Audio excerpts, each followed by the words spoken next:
Hello students, welcome back. I hope you must all be happy, healthy and strong.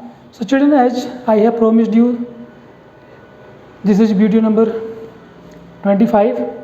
In the previous video, we have already discussed about the budget, and here we are going to discuss about the types of budget, right, and types of budget deficit. Okay, so let us start without wasting the time. So children, first of all, let me tell you the types of budget. So children, as I told you in the previous video that budget is the estimated receipt and estimated expenditure. जो budget है उसमें दो side होती हैं, एक side हो गया हमारा बजट रिसीट्स की हम कहाँ कहाँ से रिसीट्स कर रहे हैं, टोटल हमारी रिसीट्स होगी, और दूसरी तरफ हो गया टोटल जो एक्सपेंडिचर है। तो अगर टोटल रिसीट्स और टोटल बजट, ठीक है, अगर ये दोनों इक्वल हैं, ये देखिए टोटल रिसीट्स और टोटल एक्सपेंडिचर है, तो इसे कहते हैं बजट, बैलेंस बजट। यानी हमारा बैलेंस बजट है, जितने हमारे इनकम है उतना ही हमारा खर्चा है, ठीक है ना। इनकम कम है ना खर्चा ज़्यादा है, ना खर्चा ज़्यादा है ना इनकम कम है, दोनों बराबर हैं। नेक्स्ट चिल्ड्रन, दूसरी कंडीशन कि हमारी रिसीट्स ज़्यादा हैं और हमारा एक्सपेंडिचर कम है। तो अगर हमें इनकम ज़्यादा हो रही है और हमारा खर्चा कम है तो उसमें क्या प्रॉब्लम, अच्छी बात है, ठीक है ना। तो इसे कहते हैं सरप्लस बजट। सरप्लस बजट वो बजट होता है कि हमारी इनकम हमारे बजट से ज़्यादा हो रही है। थर्ड जो कंडीशन है वो चिल्ड्रन कंडीशन है कि हमारे रिसीट्स कम है और हमारे एक्सपेंडिचर ज़्यादा हैं, इसे हम कहते हैं बजट डेफिसिट। ये देखिए, receipts are less than expenditure, expenditure ज़्यादा है और रिसीट्स कम है, इसी को कहते हैं चिल्ड्रन बजट डेफिसिट।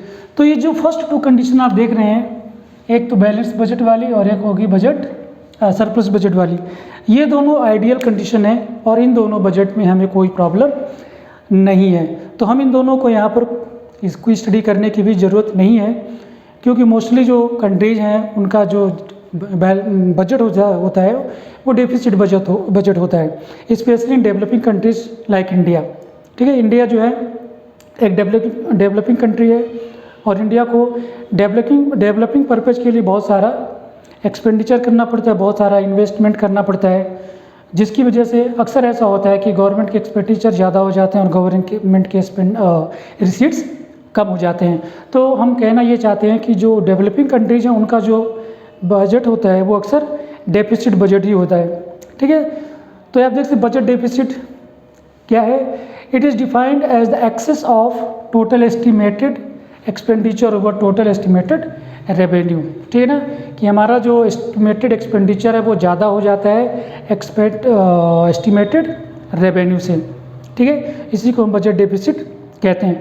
अब चिल्ड्रन, बजट डेफिसिट के भी 3 डिफरेंट टाइप्स हैं जिनके बारे में हम अलग अलग स्टडी कर लेते हैं, जिसमें से फर्स्ट जो बजट डेफिसिट है वो है रेवेन्यू डेफिसिट। चिल्ड्रन, तीनों की कंडीशन एक ही है। जो बजट डेफिसिट हम स्टडी करने जा रहे हैं उसमें तीनों में कंडीशन एक ही है कि हमारा एक्सपेंडिचर ज़्यादा हो रहा है और हमारे जो रिसीट्स हैं वो कम हो रहे हैं, लेकिन इनमें कंपोनेंट थोड़े अलग अलग हैं। तो फर्स्ट रेवेन्यू डेफिसिट है, हो गया। रेवेन्यू डेफिसिट चिल्ड्रन वो डेफिसिट है कि हमारे जो रेवेन्यू हैं,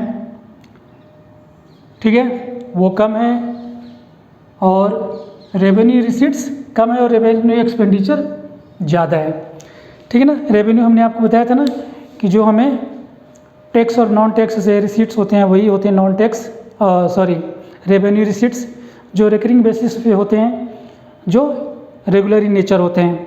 तो उनसे जो रोज़ जो हमारी इनकम होने वाली जो रेगुलर नेचर की या रिकरिंग नेचर की जो हमारी इनकम है वो कम है, उस किससे हमारे जो रोज़ के खर्चे हैं, ठीक है ना, कि हम जो रेवेन्यू नेचर की जो हमारे एक्सपेंडिचर हैं वो ज़्यादा हो रहे हैं और रेवेन्यू नेचर की जो हमारी इनकम है वो कम हो पा रही है।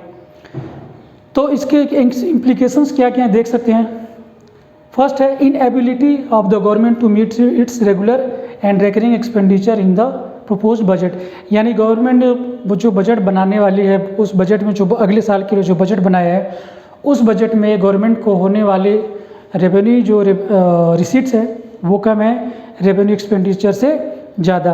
कहने मतलब है कि आने वाले फिस्कल ईयर में गवर्नमेंट जो है अपने जो डे टू डे के खर्चे हैं, जैसे कि एम्प्लॉयमेंट की जो एम्प्लॉई हैं गवर्नमेंट एम्प्लॉई उनकी सैलरी है, जैसे रेलवे के हो गए, BSNL के हो गए, डिफेंस में जो एक्सपेंडिचर हो गया, लॉ एंड ऑर्डर को मेंटेन करने के लिए जो गवर्नमेंट के खर्चे होते हैं उसको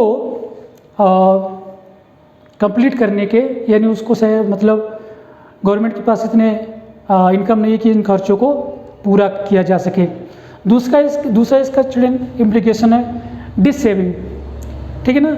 डिस सेविंग का मतलब है कि गवर्नमेंट सेविंग तो कर नहीं पा रही है, लेकिन जो पहले सेव किया हुआ है उसको भी खर्च किए जा रही है। ये देखिए, government is using up of savings of other sectors, दूसरे सेक्टर की जो सेविंग है गवर्नमेंट उसको भी यूज कर रही है of the economy to finance it consumption expenditure, ठीक है ना, कि जो हमारे वो एक्सपेंडिचर जो कंजम्पशन के लिए ज़रूरी हैं वो कंप्लीट करने के लिए। नेक्स्ट चिल्ड्रन, कैपिटल रिसीट्स, ठीक है, like burrowing, disinvestment and liability. तो चिल्ड्रन इसमें होता क्या है कि गवर्नमेंट के जो डे टू डे के जो एक्सपेंडिचर हैं वो ज़्यादा हैं और डे टू डे के जो इनकम है वो कम है, तो गवर्नमेंट अपने एक्सपेंडिचर को तो करेगी, तो रेवेन्यू से नहीं हो रहा है तो किससे करेगी, वो कैपिटल रिसीट से करेगी, क्योंकि रेवेन्यू रिसीट्स तो हमारा कम हो रहा है। तो गवर्नमेंट क्या करेगी, बारोइंग लेगी। बारोइंग दोनों तरीके से हो सकता है, इंटरनल सोर्स से हो सकता है और एक्सटर्नल सोर्स से हो सकता है। गवर्नमेंट डिसइन्वेस्टमेंट करेगी, गवर्नमेंट के जो पब्लिक सेक्टर हैं उनको वो सेल करेगी। दूसरा क्या है, अब इसमें हो गया क्या कि गवर्नमेंट की जो है लाइबिलिटी इंक्रीज होगी, क्योंकि गवर्नमेंट बारो कर रही है दूसरी कंट्री से, या जब वो बारो लोन लेगी तो उसकी लाइबिलिटी बढ़ जाएगी, क्योंकि लाइबिलिटी को रीपे करना है और उस पर इंटरेस्ट भी देना है। डिसइन्वेस्टमेंट करिए तो गवर्नमेंट के एसेट्स भी कम होंगे। दूसरा क्या है, नेक्स्ट जो पॉइंट है वो है extra consumption expenditure leads to inflationary situation in the economy. हमने बताया ना कि गवर्नमेंट के जो एक्सपेंडिचर है उनको फुलफिल करने के लिए गवर्नमेंट जो है बारो कर रही है इंटरनल सोर्स से और एक्सटर्नल सोर्स से, ठीक है। तो गवर्नमेंट एक्सपेंडिचर ज़्यादा कर रही है जबकि उसकी इनकम कम है, तो उससे हो गया कि हमारी इकोनॉमी में मनी सप्लाई ज़्यादा होगा। मनी सप्लाई होने से क्या होगा कि इन्फ्लेशन की सिचुएशन आएगी।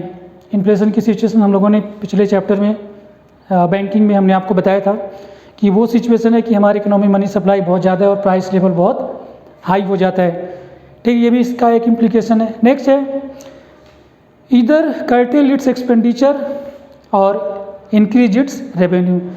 गवर्नमेंट को इसको कंट्रोल करने के लिए क्या करना चाहिए कि या तो अपने एक्सपेंडिचर को गवर्नमेंट कम करे, कि जो गवर्नमेंट एक्सपेंडिचर करी उसको कम कर दे, या फिर अपने रेवेन्यू को इंक्रीज करे। रेवेन्यू को इंक्रीज करने का गवर्नमेंट के पास क्या है कि वो टैक्स को इंक्रीज कर दे, इनकम टैक्स या इनडायरेक्ट टैक्स को वो इंक्रीज कर दे। तो इससे क्या होगा, रेवेन्यू ज़्यादा हो जाएगी और गवर्नमेंट के एक्सपेंडिचर कम तो नहीं होंगे लेकिन लेवल में आ जाएंगे, ठीक चिल्ड्रन। ये तो हमने आपको बता दिया।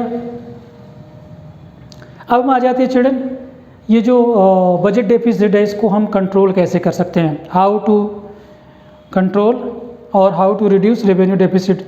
तो चिल्ड्रन फर्स्ट आप देख सकते हैं एक्सपेंडिचर को रिड्यूस करे, गवर्नमेंट के जो एक्सपेंडिचर है वो कम कर दे, ठीक है ना। जो अनप्रोडक्टिव एक्सपेंडिचर है गवर्नमेंट को लगता है कि इसमें अभी इतना ज़्यादा नीड नहीं है, करंट नीड कुछ और है, तो जो करंट नीड है उसमें करें, जो अनप्रोडक्टिव एक्सपेंडिचर है उसको हम ना करें, ठीक है। दूसरा क्या है, रेवेन्यू इंक्रीज। गवर्नमेंट के जो नॉन टैक्स और नॉन टैक्स रिसीट्स हैं उसको गवर्नमेंट इंक्रीज करे। जो टैक्स का स्ट्रक्चर है, टैक्स का जो रेट है वो गवर्नमेंट इंक्रीज कर दे, जिससे गवर्नमेंट की इनकम इंक्रीज हो जाएगी। तो चिल्ड्रन ये थे हमारे रेवेन्यू डेफिसिट। रेवेन्यू डेफिसिट होता क्या है, ये देखिए चिल्ड्रन हमारे यहाँ पर शॉर्ट में ये लिख रखा है revenue deficit equal to revenue expenditure minus revenue receipts, ठीक है ना, कि गवर्नमेंट के जो रेवेन्यू एक्सपेंडिचर उसमें से हम रेवेन्यू रिसीट्स को कम कर देते हैं, सेपरेट कर देते हैं। नेक्स्ट जो चिल्ड्रन हमारा डेफिसिट है वो है fiscal deficit. Fiscal deficit is the difference of total expenditure minus total receipts. यहाँ पर जो टोटल एक्सपेंडिचर है चिल्ड्रन वो रेवेन्यू एक्सपेंडिचर और कैपिटल एक्सपेंडिचर दोनों है, और जो रेवेन्यू रिसीट्स है, टोटल रिसीट्स है वो दोनों है, कैपिटल रिसीट्स और रेवेन्यू रिसीट्स। ये देखिए यहाँ पर लिखा भी है, it refers to the excess of total expenditure over total receipts. अब टोटल जो एक्सपेंडिचर है ये देखिए उसमें रेवेन्यू एक्सपेंडिचर और कैपिटल एक्सपेंडिचर दोनों को इंक्लूड करना है, और जो टोटल रिसीट्स है उसमें रेवेन्यू रिसीट्स और कैपिटल रिसीट्स को इंक्लूड करना है। तो जब इन दोनों का डिफरेंस हम निकाल देंगे तो हमें पता चल जाएगा फिस्कल डेफिसिट। फिस्कल डेफिसिट को जब हम कैलकुलेट करते चढ़ने तो हम बारोइंग को एक्सक्लूड कर देते हैं, बारोइंग को हम इसमें इंक्लूड नहीं करते हैं, क्योंकि अगर हम बारोइंग को इंक्लूड कर लेंगे तो हमको ये नहीं पता चलेगा कि हमारी अपनी खुद की इनकम कितनी हो रही है। अब हम चिल्ड्रन यहाँ जाते हैं कि इसके इम्प्लीकेशंस क्या क्या हैं, कि अगर हमारी कंट्री में फिस्कल डेफिसिट है तो उसका क्या इम्प्लीकेशन होगा। चिल्ड्रन फर्स्ट इम्प्लीकेशन है डेट ट्रैप, कि हमारी इकोनॉमी डेट ट्रैप में पड़ जाएगी, कि हमने एक लोन लिया था, उस लोन को अभी हमने पूरा नहीं कर पाया, उस लोन का इंटरेस्ट इतना ज़्यादा हो गया, उस इंटरेस्ट को पे करने के लिए हमने फिर से फ्रेश लोन लिया, ठीक है, फिर पुराने वाले लोन का इंटरेस्ट और इस वाले लोन का इंटरेस्ट, ठीक है ना, ये और दोनों के जो प्रिंसिपल लोन थे वो अलग से। तो क्या है कि हम एक डेट ट्रैप में फंसते चले जाते हैं कि हम कर्जा ले रहे हैं, पहले वाले कर्ज को निपटाने के लिए वो भी नहीं दे पा रहे, फिर हमसे कर्ज ले, तो हम एक कर्ज में फंसते चले जाते हैं, ठीक है। दूसरा क्या, इन्फ्लेशन। चिल्ड्रन की हमारी इन्फ्लेशन में क्या है कि गवर्नमेंट अपने एक्सपेंडिचर बढ़ाई जा रही है, तो एक्सपेंडिचर को फुलफिल करने के लिए गवर्नमेंट बारोइंग कर रही है। कहने मतलब है कि हमारी इकोनॉमी मनी सप्लाई बहुत ज़्यादा हो रहा है, तो जब मनी सप्लाई बहुत ज़्यादा होगा तो हमारी इकोनॉमी में इन्फ्लेशन आ जाएगा, प्राइस लेवल बहुत हाई हो जाएंगे। दूसरा है फॉरेन डिपेंडेंस। जैसे मैंने बताया कि इसको फुलफिल करने के लिए गवर्नमेंट जो है बारो करती है, ठीक है ना। तो जब गवर्नमेंट बारो करेगी, इंटरनल सोर्स से बारो कर रही है तो कोई बात नहीं, बारोइंग एक्सटर्नल सोर्स से कर रही है, किसी दूसरी कंट्री से अगर गवर्नमेंट बारो कर रही है, पैसे उधार ले रही है, तो फिर वो अपनी कंडीशन पे हमें लोन देता है। लोन देने से पहले हमसे कहता है कि आप अपनी जो फॉरेन पॉलिसी है, फॉरेन ट्रेड पॉलिसी है, वो इस तरीके से बनाओ कि हम अपने यहाँ के सामान आपकी कंट्री में आकर आसानी से बेच सकें। इससे क्या है कि एक फॉरेन डिपेंडेंस हो जाते हैं कि हमें दूसरी कंट्री की बात माननी पड़ती है, क्योंकि अभी हमें उनसे लोन लेना है तो वो लोन देने से पहले जो है कंडीशन अप्लाई कर देते हैं। दूसरा children hampers the future growth.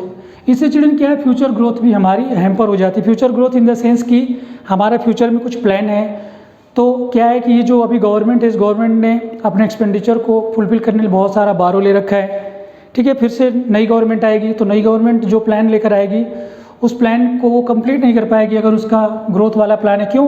क्योंकि उसको पहले से जो लोन ले रखा है उसको ही फुलफिल करना पड़ेगा।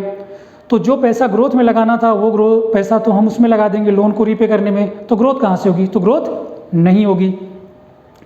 Children measure to correct fiscal deficit. Fiscal deficit को करेक्ट करने का चिल्ड्रन हमारे पास दो मेजर्स हैं। एक तो है बारोइंग्स, हमें बारोइंग करनी पड़ती है पब्लिक से या फिर एक्सटर्नल सोर्सेज से, या डेफिसिट फाइनेंसिंग। डेफिसिट फाइनेंसिंग में चिल्ड्रन क्या होता है कि गवर्नमेंट जो है आरबीआई से पैसे उधार लेती है। तो आरबीआई क्या कहती है, पैसे उधार लेने से पहले कहती है गवर्नमेंट से कि आप अपनी हमें सिक्योरिटी दो, ठीक है ना। तो गवर्नमेंट क्या करता है, आरबीआई क्या करता है, गवर्नमेंट की सिक्योरिटी ले लेती है और जितने अमाउंट की सिक्योरिटी गवर्नमेंट लेती है उतने के वो लोन दे देती है और फिर से नया उतनी करेंसी प्रिंट कर देती है। मान लीजिए कि अगर गवर्नमेंट की सिक्योरिटी ली है 100 करोड़ रुपीज़ की, तो आरबीआई क्या करेगा कि 100 करोड़ रुपीज़ न्यू करेंसी वो प्रिंट कर देगा। इसी को कहते हैं चिल्ड्रन डेफिसिट फाइनेंसिंग। तो डेफिसिट फाइनेंसिंग की वजह से चिल्ड्रन क्या है, इन्फ्लेशन आता है, ठीक है। क्यों इन्फ्लेशन आता है? क्योंकि मनी सप्लाई बहुत ज़्यादा हो जाता है चिल्ड्रन। मनी सप्लाई जब होगा तो ऑटोमेटिकली इन्फ्लेशन की सिचुएशन आ जाएगी। लास्ट में चिल्ड्रन हम आ जाते हैं जो है हमारा प्राइमरी डेफिसिट।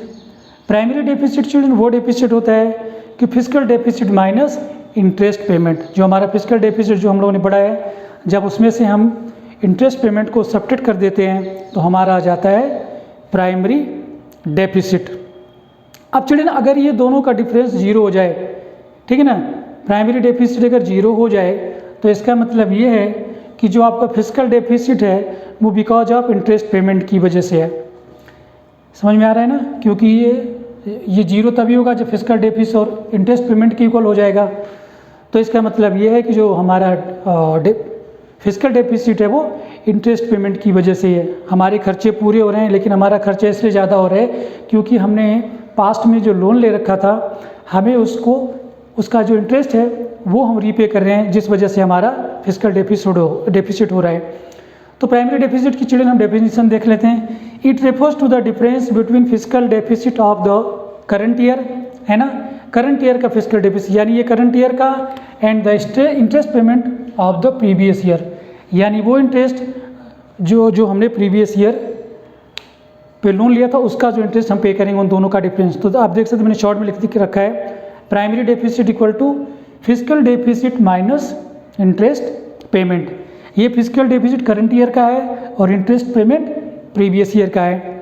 इन दोनों के डिफरेंस को हम चिल्ड्रन प्राइमरी डेफिसिट कहते हैं। अब प्राइमरी डेफिसिट की चिल्ड्रन इम्प्लीकेशंस क्या है, तो इसका it indicate the amount of borrowing required to meet expenditure other than interest payment. ये हमें बताता है कि इंटरेस्ट पेमेंट के अलावा हमें और कितना लोन की या अलग मतलब एक्सपेंडिचर को फुलफिल करने के लिए हमें कितने और रेवेन्यू की ज़रूरत है, यानी कितना और बारो लेने की ज़रूरत है। It implies that if primary deficit, ये तो मैंने आपको बताया कि अगर प्राइमरी डेफिसिट जीरो हो जाएगी तो हमारा जो फिजिकल डेफिसिट है वो इंटरेस्ट पेमेंट की वजह से हो रहा है। ठीक है, अब हम देख लेते हैं major to reduce primary deficit. Primary deficit को रिड्यूस कैसे किया जा सकता है चिल्ड्रन, तो effort should be made to reduce physical deficit. हमें ऐसे एफर्ट करनी चाहिए गवर्नमेंट को कि हमारा जो फिजिकल डेफिसिट है वो कम हो जाए। ठीक है, फिजिकल डेफिसिट को कम करने के लिए चिल्ड्रन हमें अपने जो डेवलपमेंटल जो एक्सपेंडिचर उसको कम करना पड़ेगा। और दूसरा ये repayment of the loan as early as possible, कि जो हमने लोन ले रखा है एक्सटर्नल सोर्सेज से वो जितनी जल्दी हो सके हम उसको रीपे कर दें। भाई अगर पैसा है तो रीपे कर दो, क्या प्रॉब्लम है, ठीक है ना। तो ये हो गया हमारा children types of budget and types of physical deficit. तो इस पॉइंट के साथ चिल्ड्रन ये चैप्टर फिनिश हो गया है। अब हम इसका एक और वीडियो आपको बनाएंगे जो न्यूमेरिकल बेस होगा। चिल्ड्रन इसमें जो न्यूमेरिकल आता है चैप्टर में वो ज़्यादा कैलकुलेशन नहीं होता है, उसमें एडिशन सब्ट्रैक्शन होता है। बस आपको दो ही ऑपरेशन करने हैं, या तो ऐड करना है या फिर सब्ट्रैक्ट करना है। तो किसको ऐड करना है किसको सब्ट्रैक्ट करना है ये हम आपको अगले वीडियो में बताएंगे। So children that's all for this video. Okay, so thank you for watching the video. मिलते हैं अगले वीडियो में। Till then take care and God bless you all.